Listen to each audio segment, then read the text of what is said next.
नमस्कार, मैं रविश कुमार। भारत की आम जनता ने एक रिकॉर्ड बनाया है। आम खाने का नहीं, बल्कि महंगा पेट्रोल खरीदकर सरकार को कई लाख करोड़ टैक्स देने का रिकॉर्ड। ये वो रिकॉर्ड है जो अमेरिका की पूरी आबादी नहीं बना सकती। उपभोक्तावादी अमेरिकी लोग इस त्याग को समझ नहीं सकते। अमेरिकी लोगों को अपनी सरकार से मंदी के संकट में 220 लाख करोड़ का पैकेज मिला।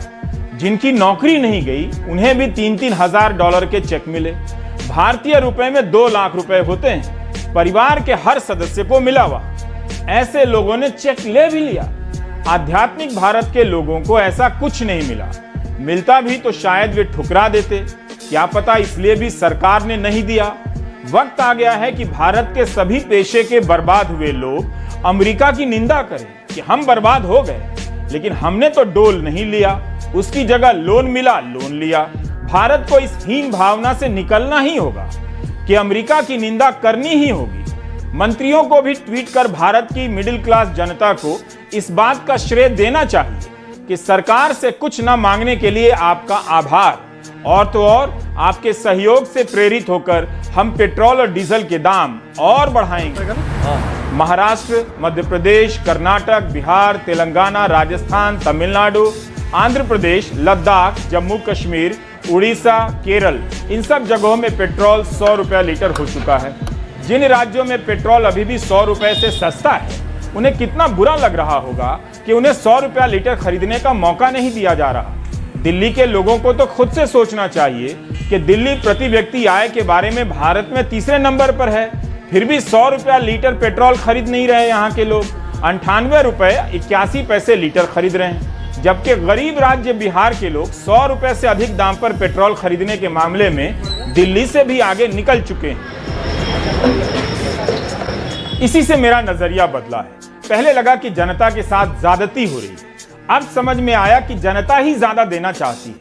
तमिलनाडु के वित्त मंत्री का बयान है कि केंद्र सरकार ने 2020-21 में पेट्रोल डीजल से 3.9 लाख करोड़ का टैक्स वसूला है, करीब 4 लाख करोड़। 2014-15 में जब जनता बहुत गरीब थी तब कम टैक्स दिया करती थी, कोई 72,000 करोड़ के आसपास। लेकिन जैसे ही जनता अमीर होती गई, 2019-20 तक आते आते 2 लाख करोड़ से अधिक टैक्स देने लगी पेट्रोल डीजल पर। जैसे ही बिजनेस बंद हुआ और नौकरी जाने से जनता और अमीर हो गई, वह 4 लाख करोड़ के करीब टैक्स देने लगी है। हमने कई लोगों से पूछने का प्रयास किया कि अपनी निजी अर्थव्यवस्था चौपट कर देश की अर्थव्यवस्था के लिए महंगा पेट्रोल खरीदने के बाद क्या उनमें गर्व की फीलिंग आ रही है। गर्व क्या महसूस होगा, मोदी जी से पूछिए, अच्छा कर रहे हैं। मौका आएगा हम लोग भी दिखा देंगे कैसे होता है काम। पेट्रोल बढ़ा, सारा चीज़ का दाम बढ़ गया। इधर लॉकडाउन है, किसी को रोजगार नहीं है। बने हुए प्रधानमंत्री, हम लोग तो सोचे थे कि देश बचाएंगे, देश के नाम पे खेल खेल रहे हैं। बहुत गर्व है कि मोदी जी हैं। कहना ये है कि सैलरी सरकार बढ़ा नहीं रही है, ठीक है, और महंगाई बढ़ते जा रही है दिन पे दिन, तो हमारे पॉकेट पे मार पड़ रही है। पता नहीं ये लोग क्यों नहीं गर्व कर पा रहे। हमने कोशिश की कि 100 रुपया से अधिक देकर पेट्रोल खरीदने वाले लोग गर्व कर सकें, लेकिन वो नहीं कर पा रहे। हम सबको मिलकर पहले खुद को फिर समाज को समझाना ही होगा कि देश के लिए महंगा तेल खरीदना जरूरी बात है। आगे जरूरत पड़ी तो और भी महंगा तेल खरीदेंगे। प्रद्युम्न सिंह तोमर मध्य प्रदेश के ऊर्जा मंत्री हैं। आपने वो विज्ञापन तो देखा ही होगा, जब लाइफ में हो आराम तो आइडिया आते हैं। देखिएगा फिर से। मंत्री जी ने कहा है कि दाम बढ़ गए तो क्या हुआ, साइकिल चलाओ, सेहत अच्छी रहेगी। पेट्रोल डीजल कौन चलाता है? आपसे ज्यादा चलता है। मैं मेरी बात पहले भी क्रिटिसाइज हुई है, पहले भी हुई। मैं आज फिर कह रहा हूँ कि हम सब्जी मंडी जाते हैं तो हम कभी साइकिल से जाते हैं क्या? जो हमें शारीरिक रूप से स्वस्थ रखेगी, हमारे प्रदूषण को कम में मुक्ति दिलाएगी।